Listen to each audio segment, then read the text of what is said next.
오늘은 기독교 대한성결교회 주일입니다. 또 성령 강림 주일이기도 합니다.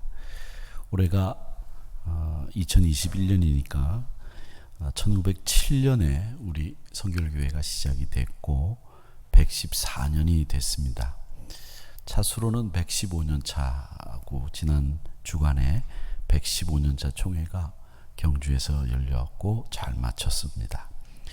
우리 성결교회는 자생적인 교단이라는 말을 가끔 씁니다. 이 말은 외국 선교사가 와서 교단을 만든 것이 아니라 한국 사람에 의해서 시작된 교단이다, 이런 뜻입니다. 그러나 그 뿌리는 미국에서부터 시작이 됩니다.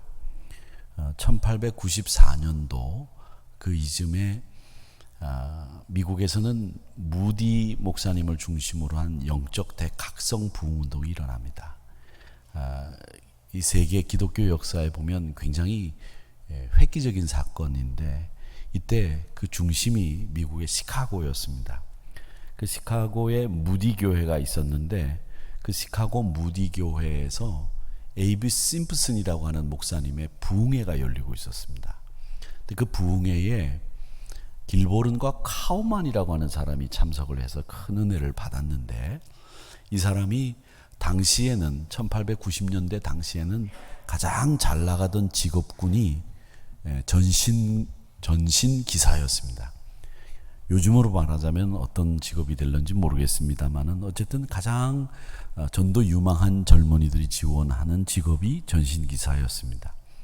우체국 소관의 이 전신 기사들이 가장 잘 나가는 직업이었는데, 이 카우만과 길보른이 그런 사람이었습니다. 그 A.B. 심프슨이라고 하는 분은 우리 교단의 사중복음이라고 하는 전도 표제의 근간이 되는 이 사중복음의 이야기를 하셨던 목사님으로 유명하고요. 이 카우만과 길보른이 이 심프슨 목사님의 설교를 듣고 선교사로 헌신을 다짐합니다. 마침 그때 일본에서 미국으로 신학을 공부하러 유학을 온 사람이 있었는데, 그 사람이 나카다 주지라고 하는 분이신데, 이분을 이 카우만과 길보른이 만나게 되는 겁니다.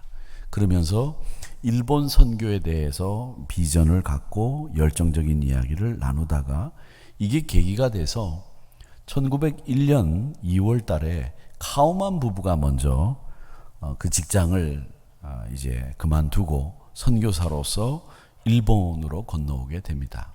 이어서 4년 뒤인 1905년에 길보른과 또 나카다 주지까지 함께 동참을 해서 동경의 성서학원을 만들게 됩니다.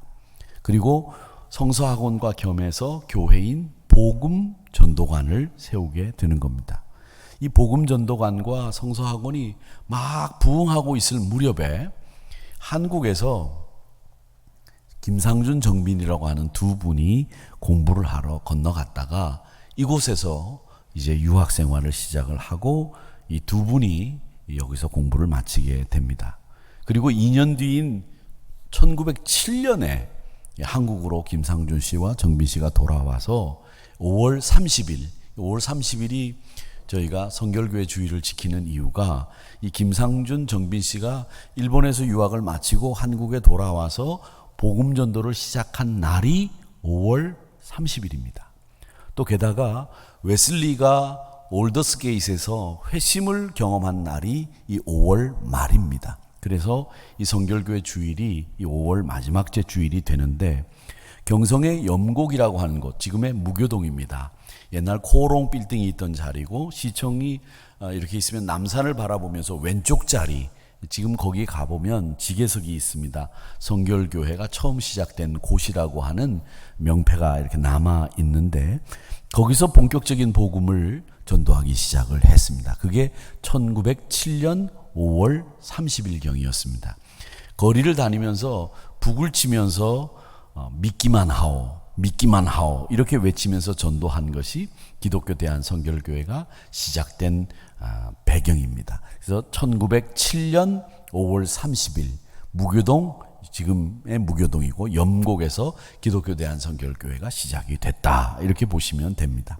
근데 이 기독교 대한성결교회는 원색적인 특색이 있습니다. 그 원색적인 특색은 사실은 1907년 우리 교단이 세워질 당시에 1907년에 또 어떤 일이 있었는고 하면 평양에서 대부흥운동이 있었습니다. 장대현 교회라고 하는 곳에서 선교사님들과 성도들이 한 1,500명이 모여서 사경회를 하고 있었는데, 이 합동 사경회 때에 그레암이라고 하는 선교사님과 블레어라고 하는 선교사님이 나오셔서 회개 간증을 했어요. 그리고 난 뒤에 길선주 목사님이 기도회를 인도하셨는데, 그 기도회 때 불이 임한 겁니다. 성령이 임하시기 시작한 겁니다. 그러면서 이 1,500명이 그 자리에서 은혜를 받고, 거기서부터 복음의 도가니가 터져 나오면서 이 평양을 복음화하고 한국의 예루살렘이라고 하는 일이 이때 일어난 겁니다. 장대현 교회, 그레암 선교사님, 블레어 선교사님, 길선주 목사님, 이 세 분의 간증을 통해서 1907년에 평양 대부흥운동이 일어난 겁니다.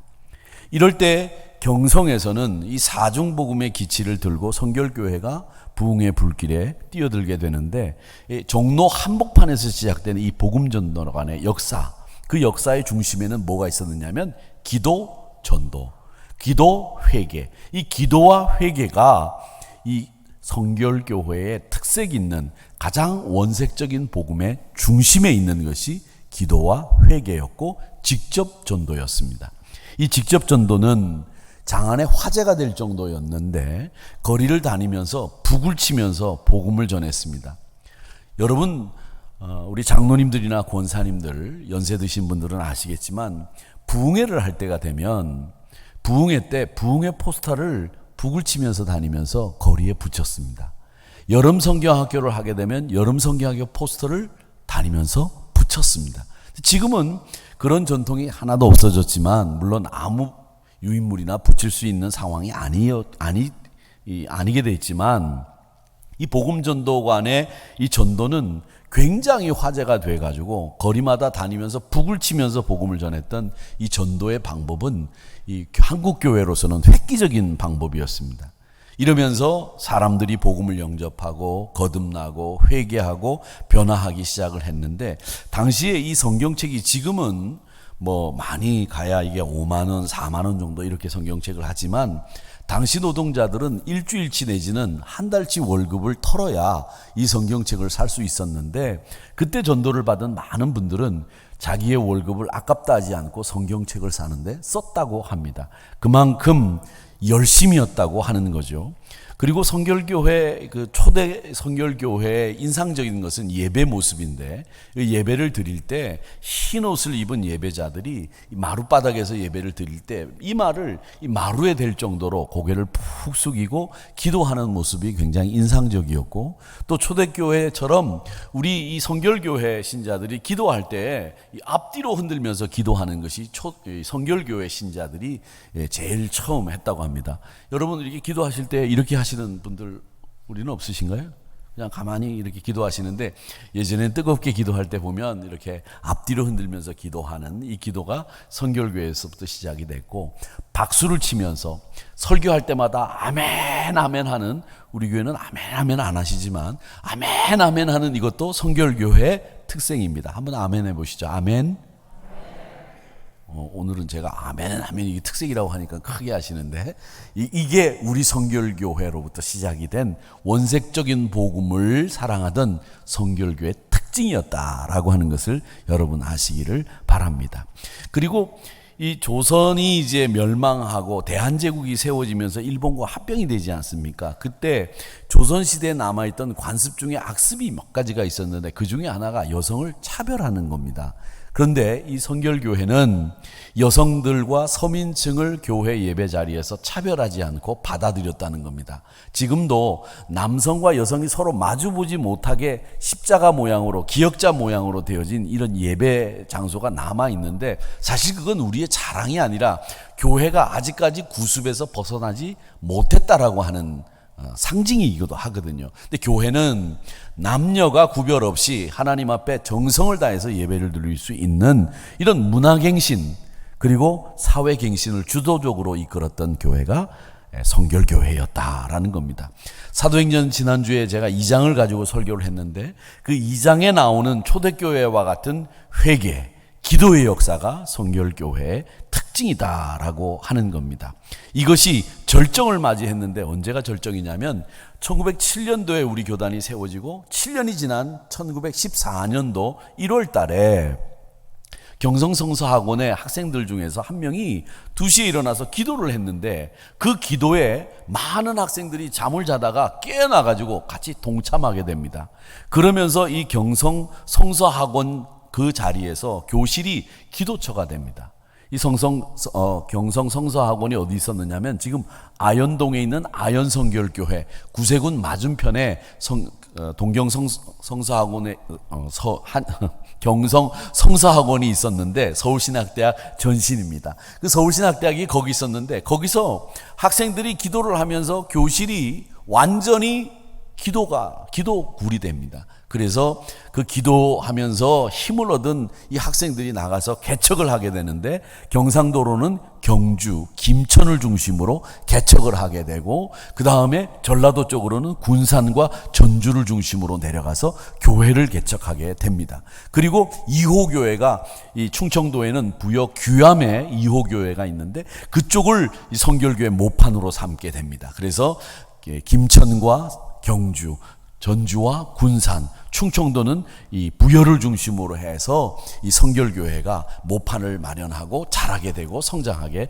되는 겁니다. 그리고 우리 성청운동이 사실은 성결교회 성청운동은 김천에서부터 시작을 했습니다. 그래서 젊은 청년들을 중심으로 해서 이 새각성운동, 농촌을 새롭게 만드는 운동을 이 청년들이 하게 됐는데 이게 성결교회 성청운동이 시작인데 김천에서부터 시작이 됐다라고 하는 겁니다.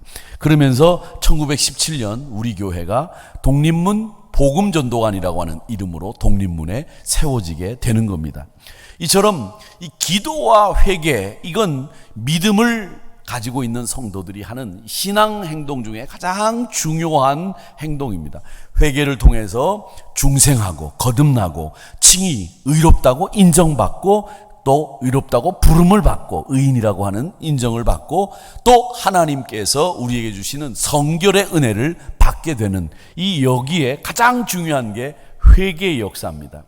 회개의 신앙이 없는 사람들은 기도에 문이 열리지 않고 이 회개의 자리에 들어서지 않은 사람들은 성결의 자리에까지 갈 수 없는 겁니다. 그러니까 신앙은 제일 중요한 게 이 회개와 기도의 자리에서 서는 일이 제일 중요하고 이게 믿음을 누리게 되는 기본입니다. 그래서 이 믿음을 가지고 사는 성도들은 회개와 기도를 통해서 하나님과 교제하고 자신의 죄를 용서받는 것인데 이 믿음을 가지고 사는 사람들이 누리는 축복이 오늘 이 로마서 5장에 자세하게 기록이 되어 있습니다. 그 믿음을 가지고 사는 사람들이 누리는 축복이 뭐냐? 첫 번째가 평안입니다. 1절 말씀을 한번 보시면 뭐라고 되어 있느냐면 우리 주 예수 그리스도로 말미암아 하나님과 화평을 누리자. 이 화평을 누리게 되는데 우리가 어떻게 해서 화평을 누리게 됐느냐? 예수님 때문에 화평을 누리게 됐습니다. 믿음을 가진 사람들은 예수님 때문에 의롭다함을 얻게 됐고 예수님 때문에 우리가 하나님과 화평하게 되는 겁니다. 우리가 예전에는 어떤 사람이었습니까? 10절 말씀에 보면 우리의 예전의 모습을 이야기하고 있습니다. 우리가 원수되었을 때에 그의 아들의 죽으심으로 말미암아 우리가 예전에는 하나님과 원수였다는 거예요. 하나님과 친해질 수가 없고 화평할 수가 없었다는 겁니다. 왜 그렇습니까? 하나님은 죄를 극도로 미워하시고 하나님은 죄를 싫어하십니다. 그래서 우리가 죄악 가운데 있을 때는 하나님이 우리를 원수처럼 대할 수밖에 없는 겁니다. 이 10절의 말씀에 우리가 원수되었을 때라는 말씀이 그래서 나오는 겁니다.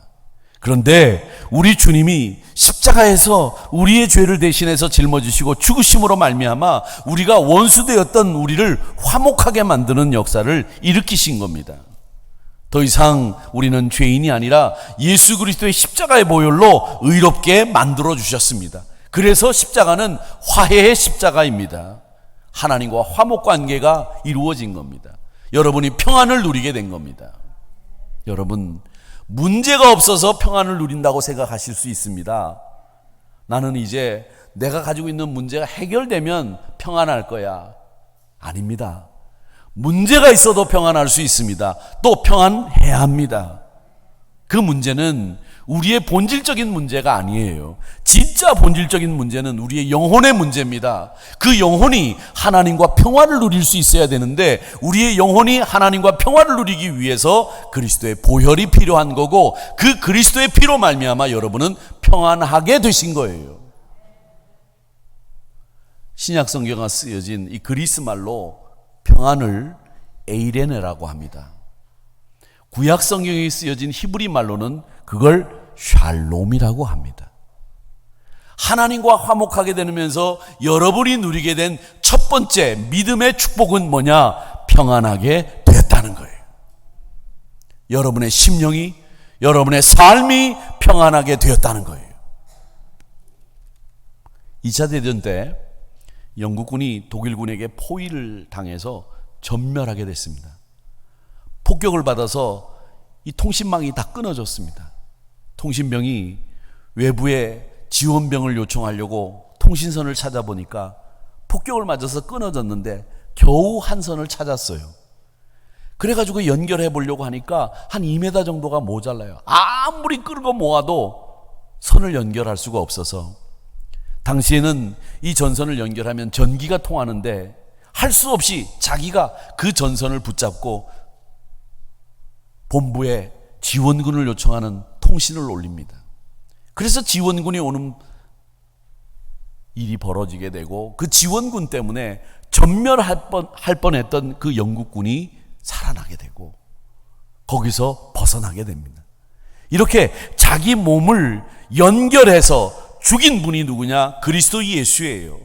하나님과 우리 사이가 끊어지고 막힌 담이 우리를 하나님께로 갈 수 없게 만들었던 것을 헐어내고 우리를 하나님과 연결시켜 주신, 화평케 하신 분이 그리스도 예수. 그렇기 때문에 여러분은 세상의 근심 때문에 걱정하지 마세요. 그 근심은 지나가는 거예요. 진짜 여러분의 문제는 하나님과 화평하지 않음으로 생기는 문제가 여러분의 진짜 문제인데, 그 문제를 그리스도 예수가 해결해 주셨다는 거예요. 그래서 여러분은 샬롬한 겁니다. 에이레네 할 수 있는 거예요. 오늘 본문 말씀에 믿음으로 의롭다 하심을 받았은즉 주 예수 그리스도로 말미암아 하나님과 화평을 누리자.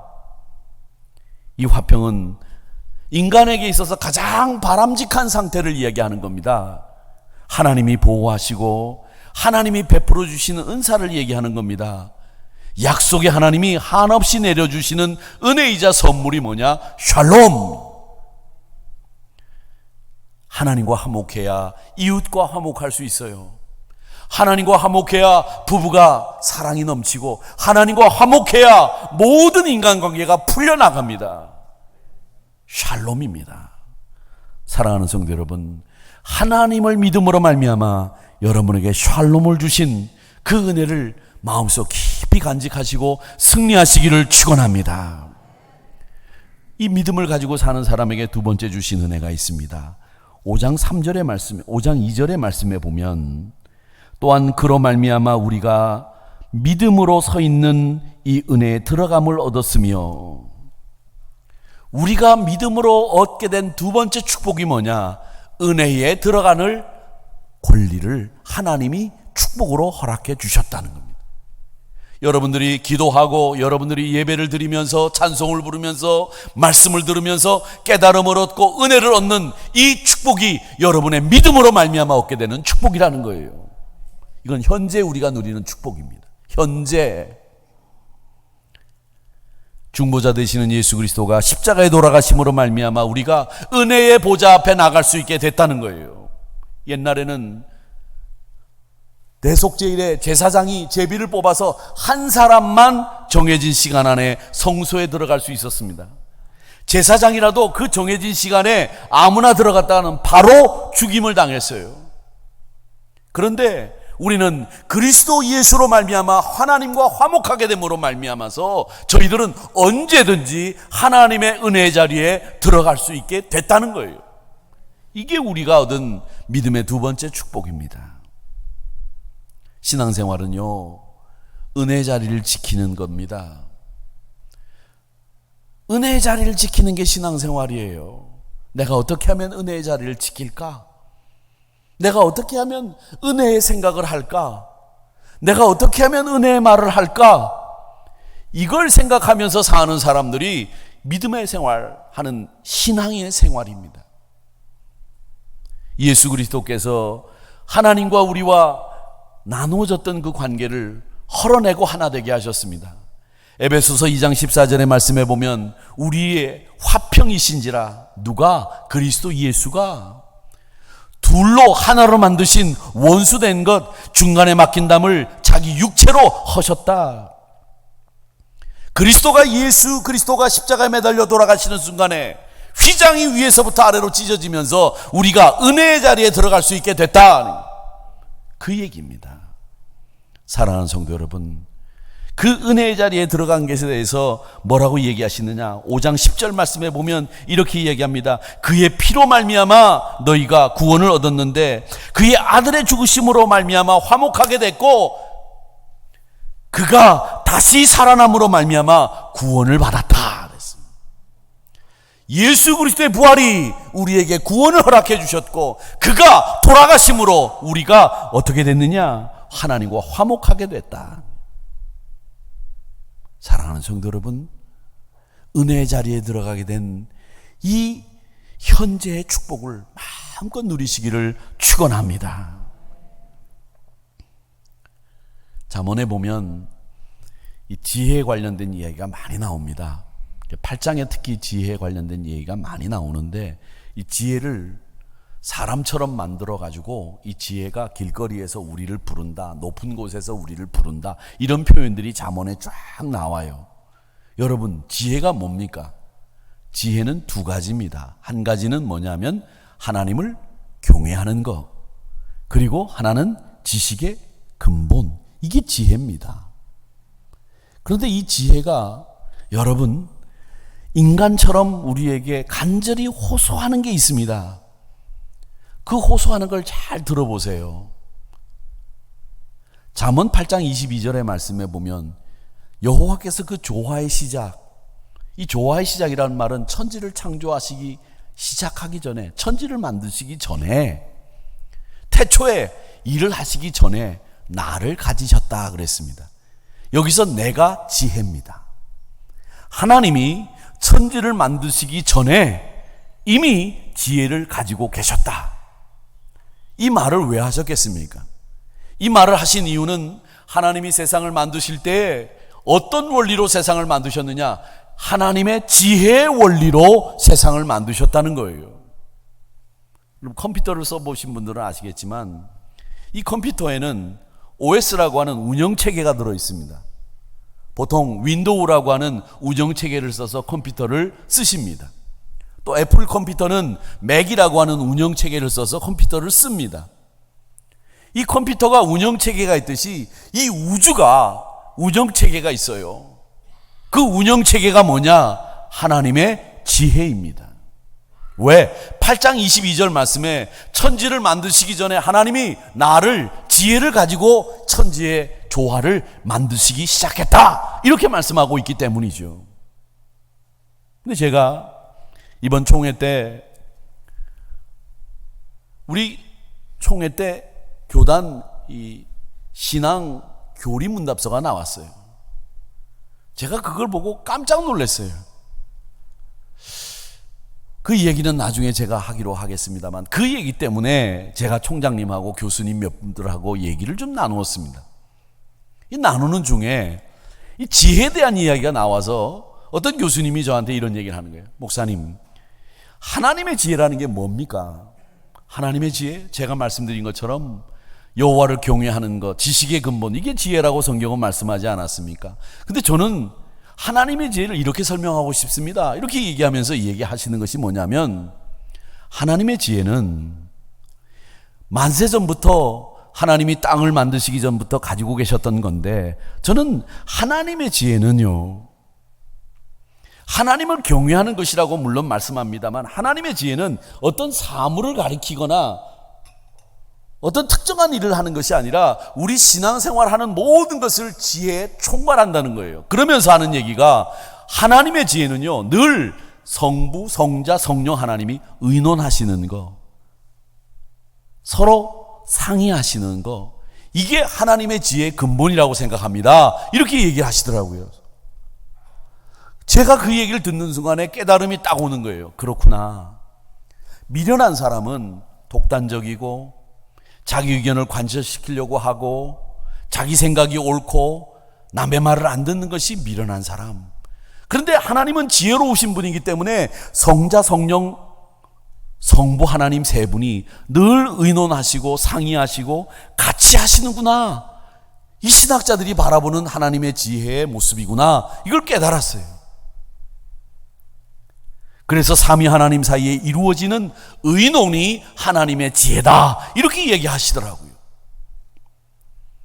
그렇다고 한다면 여러분, 우리에게 있어서도 우리가 다 지혜를 가질 수 없기 때문에 한계가 있겠죠. 여러분, 지혜로운 사람이 되려고 한다면 많이 들어야 합니다.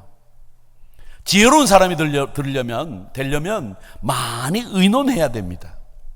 경청하고 상의하고 논의하고, 이런 분이 지혜로운 사람입니다. 그리고 무슨 일을 하든지 간에 여러 가지 의견을 청취하시는 분들이 이를 순조롭고 명쾌하게 처리합니다. 지혜롭다는 거죠.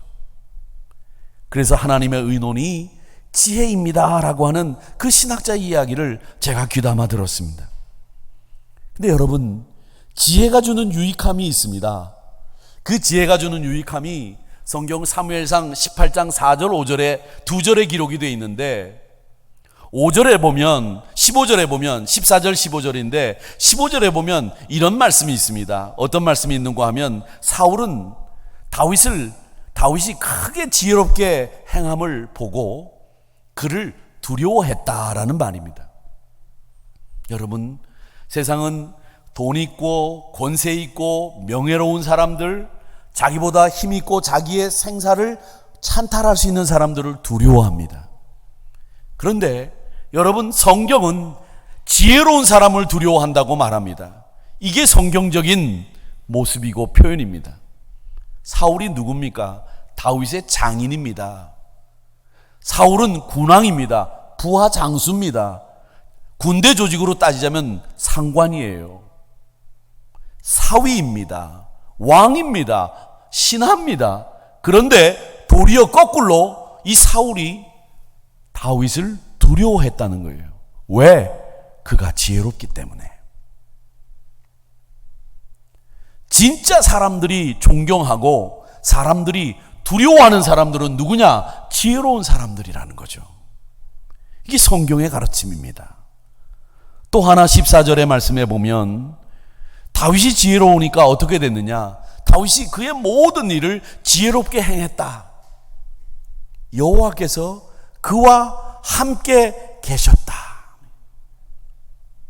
지혜로운 사람은 하나님이 늘 함께 하셨다는 거예요.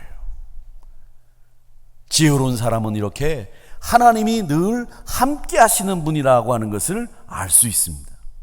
사람이 존경합니다. 하나님이 늘 동행하십니다. 이게 지혜로운 사람입니다. 이 지혜를 통해서 은혜 안에 사는 겁니다. 미련한 길을 버리고 은혜의 길을 지킵니다. 지혜로운 선택을 한 믿음에 서 있는 사람들은 믿음으로 말미암아 은혜 안에 들어가는 하나님의 축복을 누리고 있는 거예요.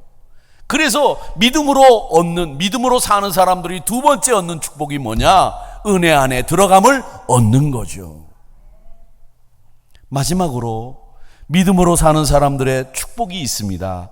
그게 뭐냐? 2절 말씀에 보면 뭐라고 얘기를 하고 있는가 하면, 하나님의 영광을 바라고 즐거워하느니라. 이건 미래의 소망이에요. 믿음을 가지고 사는 사람들은 우리의 삶에 미래의 소망이 있다는 겁니다.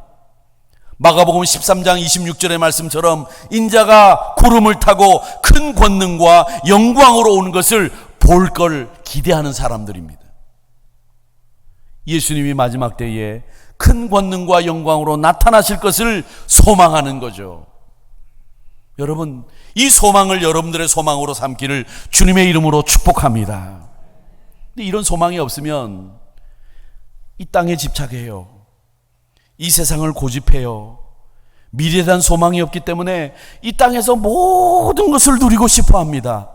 그러니까 마음속에 뭐가 자리 잡느냐? 욕심이 생겨요. 그 욕심이 사람을 힘들게 만듭니다. 그 힘들게 만드는 그 욕심 때문에 평안하지가 않은 거예요. 에이렌에 샬롬이 없는 거예요. 그러니까 하나님이 주시는 평안함이 있는데도 불구하고 평안하지 못하고 늘 만족하지 못하고 고민하고 고심하고 번뇌하고 어렵게 사는 거예요. 여러분, 우리 삶 천하고 비참한 사람이 누군 줄 아십니까?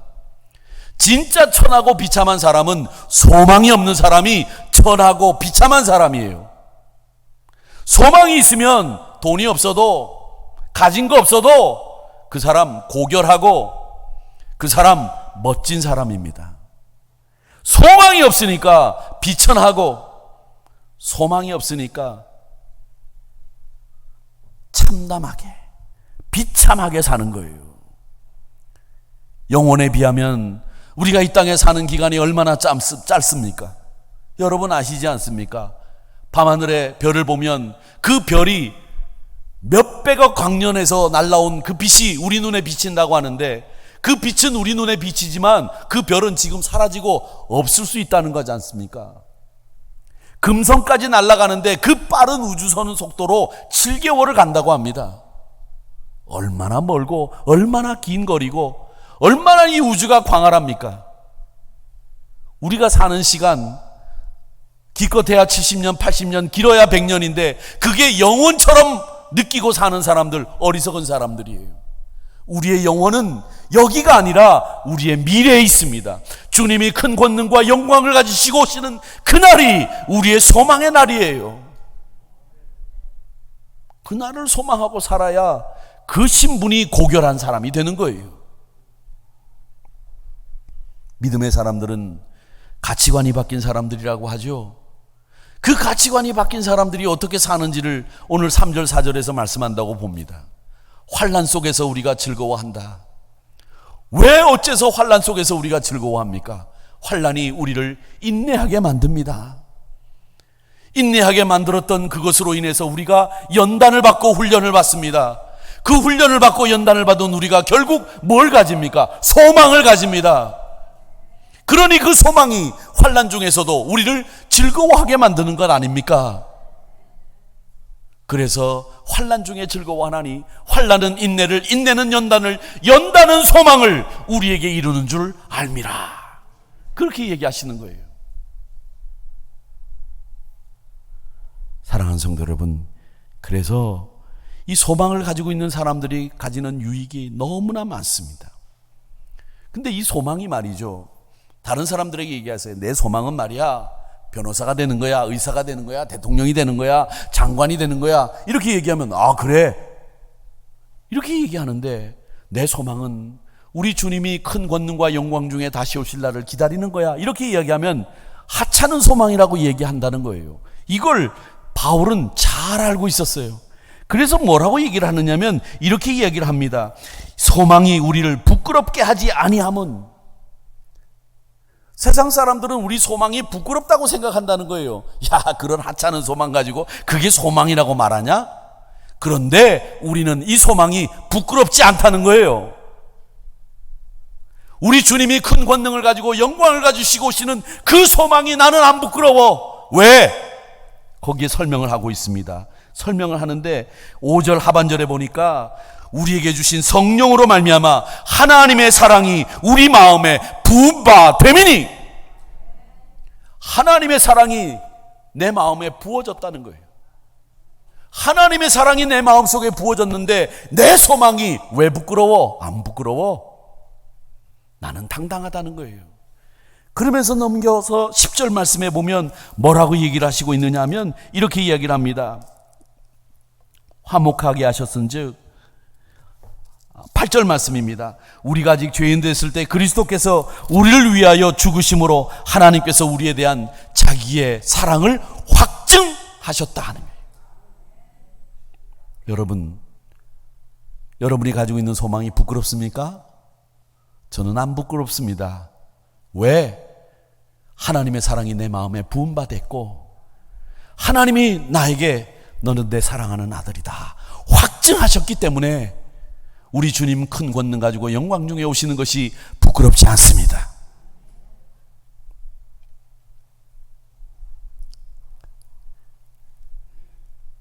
의인이나 멋진 선인이 있어서 누군가를